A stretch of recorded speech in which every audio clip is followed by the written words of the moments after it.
Good afternoon, it's Alex from the Norfolk Yacht Agency in Brundall. Next up we're going to be looking at a Sealine 285 Ambassador called Rum Lady.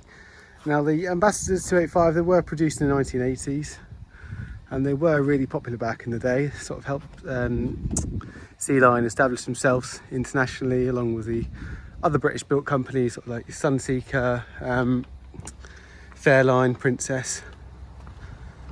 And you can see why they gained so much popularity.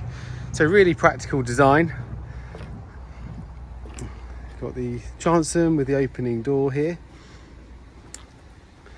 And for a sports cruiser, quite often you don't have walk around decks, you have a windscreen opening, but with this you have got that deck access to be able to go around and get to the bow. Now on here we've got quite a big pulpit rail with some guard wires alongside, some handrails and a manual winch. So we'll just get on the decks and have a quick walk around. So she is covered by this black canopy. Really nice to get that off on a day like today. Now this arch here, you see a strong handrail. This is hinged, so if you are intending on using her on the inland waterways and you have got restricted bridge access, that will get you a lot lower to be able to get through the bridges. Now there's 2 fuel tanks on here. I believe they are 150 litres each. I may be wrong on that one. You know, high quality deck fittings. Just climb on board now. Really helpful, we've got a handrail here. Allows me to safely get on and off. Now walking around, the gel coat is quite clean and tidy actually. Obviously she is an 80s boat, so she's not going to be perfect.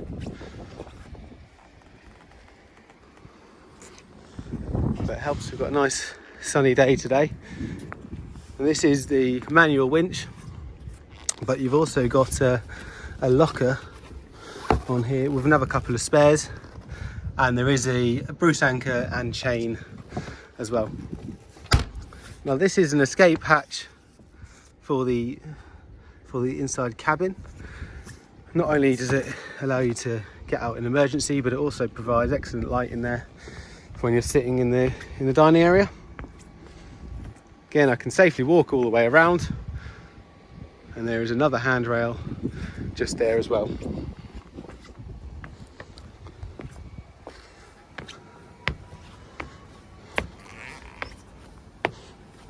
So entrance on this boat can obviously be from the transom gate just here. Now on the back here we've got a swim ladder. There's another rail here. We've got these stainless steel davits. You see fenders all around. There's a fender basket just here. Flagstaff. A life ring.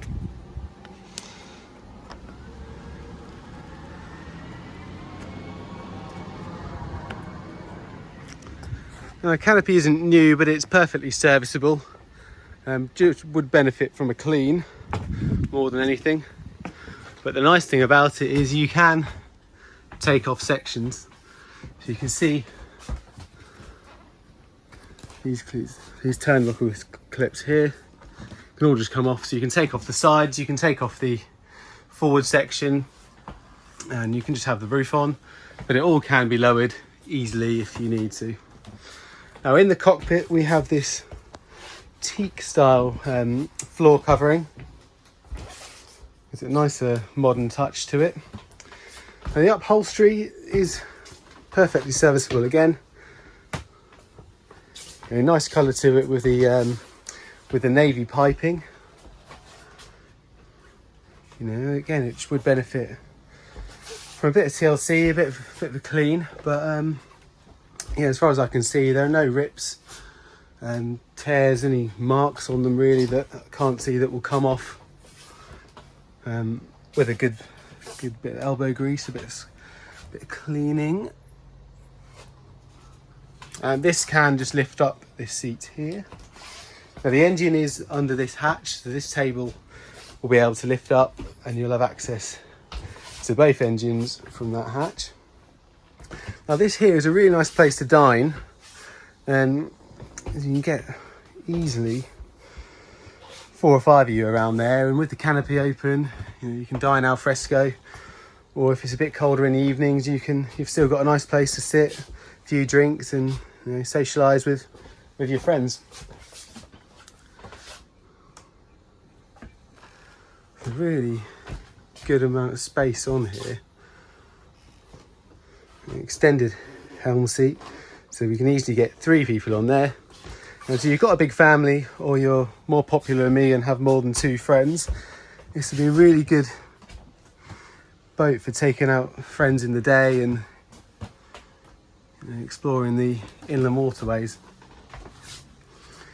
And with a few recommendations, she will be able to get seaworthy, but in her current state, I would just recommend just cruising on the river, and depends how far you want to go with the work. I can provide a list of jobs that need doing, and I will go into better detail in that. But for now, we'll just do a quick walkthrough to give you a good understanding of the condition cosmetically and cabin in here. So quite big windscreens as well, so when you are sitting down, you don't have to look through the canopy windows. You have got sort of quite a good panoramic view in here. Even with the canopy on, it's still a smaller boat, so you can see all around you, which is a good thing. On these smaller boats, quite often you are restricted by the canopies. I'm very warm on here today. Now she's actually got a new boat safety on her as well, so I think that expires in February 2027 from the top of my head, but I may be wrong in that, but it is definitely 2027. Now on the helm, it's all pretty straightforward, so I think a lot of the stuff isn't working. So she's got here some Garmin GPS.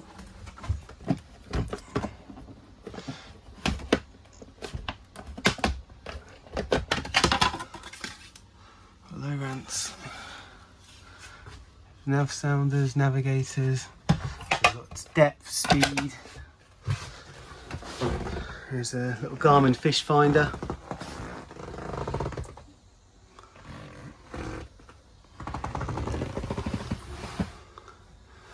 Twin throttle, trim gauges,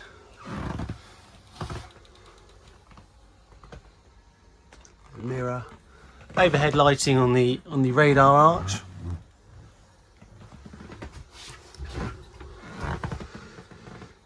So this is the position you'll be when you are driving the boat. As you can see, you've got quite a nice view. Obviously, with the cover open as well, be all unrestricted. Get a nice breeze coming through as well. Now let's go have a look at the cabin. So just before I go into the cabin, actually, you have a hatch here. It's just a great area to store all bits and pieces that you don't necessarily need on a daily basis. There's a heater in there, a few cleaning bits.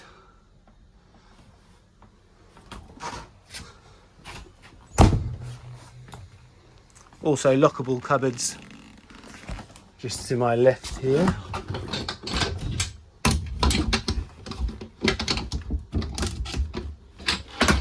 Let's see, some more equipment there.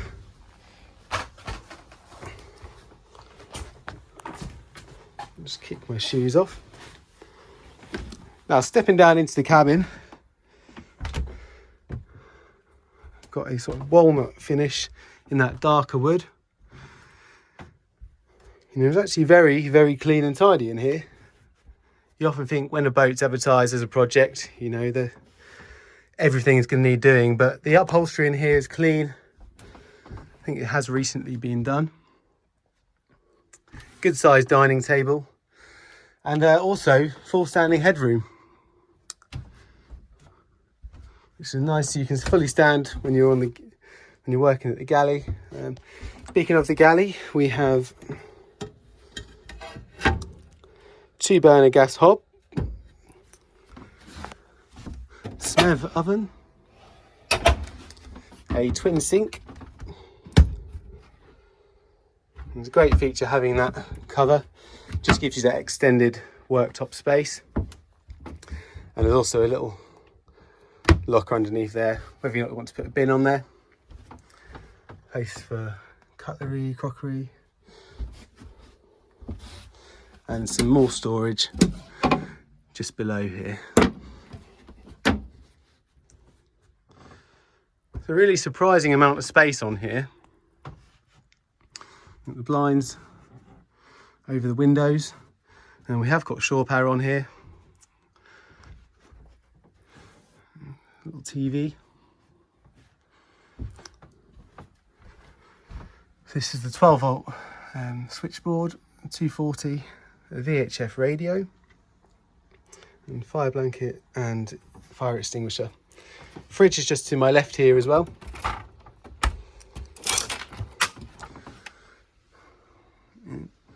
Average size one with a little freezer compartment. And some more storage. And you can never have too much storage on a boat. Again, we've got some drawers.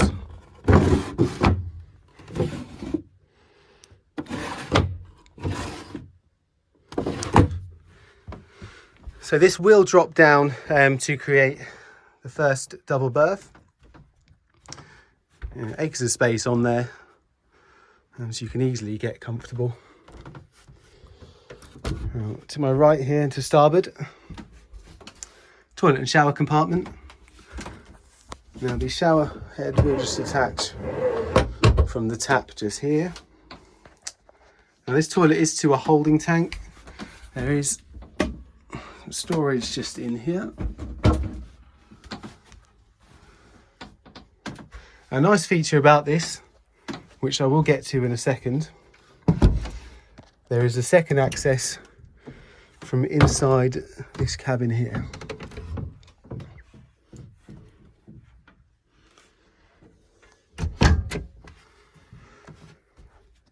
You can see this is actually a perfectly usable cabin. It's bright in here, windows each side. There is an escape hatch just on the end, which will go through to the cockpit. So actually, if you want some extra ventilation, you can just open that. Now these are set up as 2 twin singles, but there is an infill if you did want to make it just into 1 double. But there's enough headroom to make you not feel claustrophobic in there, and it's bright, and there's also a hanging locker just here. Now you can easily get comfortable on here. The upholstery is very clean. The woodwork is actually, got a nice shine to it, good condition. And headlining's okay.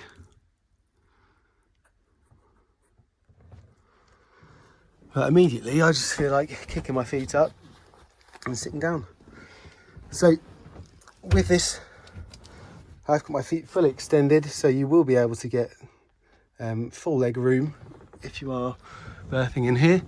Overhead lighting, and here, as I mentioned earlier, is the escape hatch, and that just lets in so much light.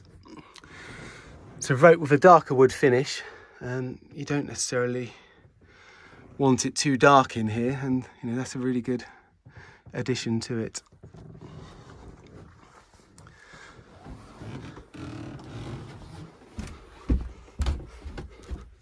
So another 240 socket and access to the bilge here. So overall, I think she's really impressive inside, and you can see why these boats are popular, and they have been for a number of years. So is there anything left? Let's go have a look at the engines. So I'm just in the engine bay now. I've only lifted up one side. and it's on a gas strut to make it a bit easier to lift. Now this is a Volvo Penta AQ205. It is a 205 horsepower engine. It is a V6. It's obviously mirrored both sides. They are still very quiet and economical to run at river speeds. So if you are using this as a river boat, then yeah, she's perfectly capable of that. Easy to access in there. Batteries both sides. Obviously this hatch will just lift up as well. Now we have listed it as a project, so if you have got any questions about that, be sure to give us a call. And if you'd like the video, make sure you subscribe to our channel to keep on track of the boats we've got coming in. And thank you for watching.